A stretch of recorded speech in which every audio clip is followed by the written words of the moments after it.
নমস্কার বন্ধুরা, আমি সুমন। আবার চলে এলাম গুরুত্বপূর্ণ ভিডিও নিয়ে।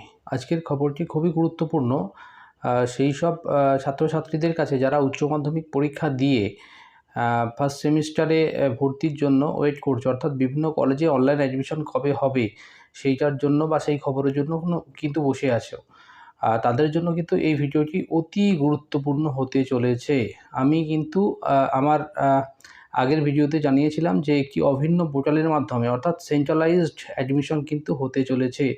আমার সেই খবরের সত্যতা যাকে বলে সিলমোহর দিল শিক্ষা দপ্তর। বিভিন্ন সংবাদপত্র এবং শিক্ষা দপ্তর সূত্রে যে খবর পাওয়া যাচ্ছে, অভিন্ন পোর্টাল বা সেন্ট্রালাইজ পদ্ধতিতে কিন্তু অনলাইন অনলাইন অ্যাডমিশন 2024 কিন্তু হতে চলেছে। অর্থাৎ বিভিন্ন কলেজে অনলাইন অ্যাডমিশন যে ভর্তি, সেটা কিন্তু আর কলেজ বেসিসে বা কলেজের ওয়েবসাইটের মাধ্যমে কিন্তু হবে না। সেন্ট্রালাইজড বেসিসেই কিন্তু অনলাইন অ্যাডমিশন হবে। অর্থাৎ ছাত্রছাত্রীরা কিন্তু একটি ওয়েবসাইটের মাধ্যমে বিভিন্ন কলেজে কিন্তু আবেদন করতে পারবে।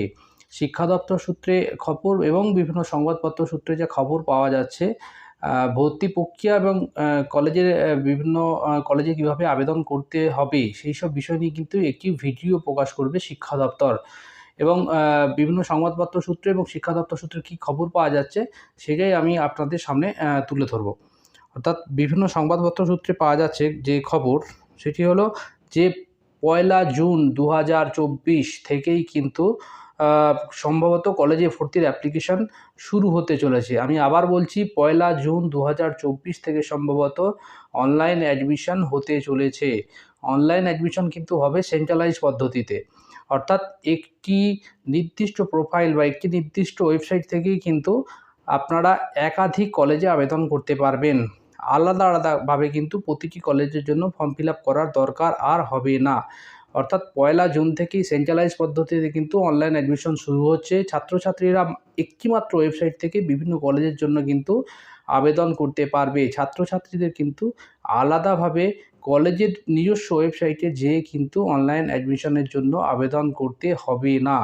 তবে আরেকটি দ্রষ্টব্য বলি, যেটা জানিয়েছে শিক্ষা দপ্তর বা বিভিন্ন সংবাদপত্র সূত্রে যে খবর পাওয়া যাচ্ছে, যে বিভিন্ন অটোনমাস কলেজ যেমন Ramakrishna mission Vidyamandir, Medinipur autonomous college এবং বিভিন্ন মাইনরিটি কলেজ যেমন সেন্ট জেভিয়ার সহ বিভিন্ন খ্রিস্টান মিশনারি যে কলেজগুলি রয়েছে, এইগুলো কিন্তু এই যে উচ্চশিক্ষা দপ্তরের যে সেন্ট্রালাইজ যে অ্যাডমিশন প্রসেস এর আওতায় কিন্তু পড়বে না। আমি আবার বলছি যে বিভিন্ন অটোনমাস কলেজ যেগুলো অর্থাৎ Ramakrishna mission, Medinipur autonomous college এবং বিভিন্ন মাইনরিটি যে কলেজগুলো যেমন সেন্ট জেভিয়ার সহ, এগুলো কিন্তু এই শিক্ষা দপ্তরের এই যে ওয়েবসাইট এর আওতায় কিন্তু পড়বে না। এছাড়া বিভিন্ন যে একক বিশ্ববিদ্যালয় আছে যেমন রবীন্দ্রভারতী বিশ্ববিদ্যালয়, প্রেসিডেন্সি বিশ্ববিদ্যালয়, যাদবপুর বিশ্ববিদ্যালয়, এগুলোতে কিন্তু আলাদা আলাদাভাবেই কিন্তু ভর্তির জন্য আবেদন করতে হবে। অর্থাৎ এই সেন্ট্রালাইজ পদ্ধতিতে যে আবেদন হবে তাতে কিন্তু রবীন্দ্রভারতী বিশ্ববিদ্যালয়, প্রেসিডেন্সি বিশ্ববিদ্যালয় বা যাদবপুর বিশ্ববিদ্যালয়ে কিন্তু আবেদন করা যাবে না। কোনো ছাত্রছাত্রী যদি এই বিশ্ববিদ্যালয়গুলোর ক্ষেত্রে আবেদন করতে চায়, তারা কিন্তু ওই ইউনিভার্সিটির যে ওয়েবসাইট সেখানে গিয়েই কিন্তু আবেদন করতে হবে। অর্থাৎ আপনারা জানলেন যে আমি জানিয়েছিলাম যে আমার আগের ভিডিওগুলো জানিয়েছিলাম যে সেন্ট্রালাইজ পদ্ধতিতে কিন্তু এবারে চান্স খুব বেশি এবং শিক্ষা দপ্তর কিন্তু সেই খবরেই কিন্তু সিলমোহর দিল। শিক্ষা দপ্তর সূত্রে জানানো হলো যে 1 জুন থেকে সম্ভবত অনলাইন অ্যাডমিশন 2024 চালু হতে চলেছে এবং এবারে সেন্ট্রালাইজ পদ্ধতিতে আবেদন করা যাবে।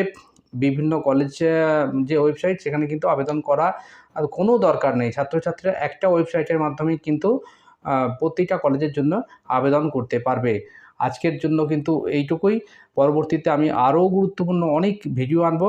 সেই জন্য আমি আপনাদের কাছে রিকোয়েস্ট করছি যাতে আমার এই ইউটিউব চ্যানেলটি কিন্তু সাবস্ক্রাইব করুন এবং নিচে যে বেল আইকনটি আছে সেটা কিন্তু ক্লিক করুন, যাতে পরবর্তী নোটিফিকেশন আপনারা পেতে পারেন এবং আমাকে উৎসাহিত করুন আরও নতুন নতুন ভিডিও আনার জন্য। ধন্যবাদ।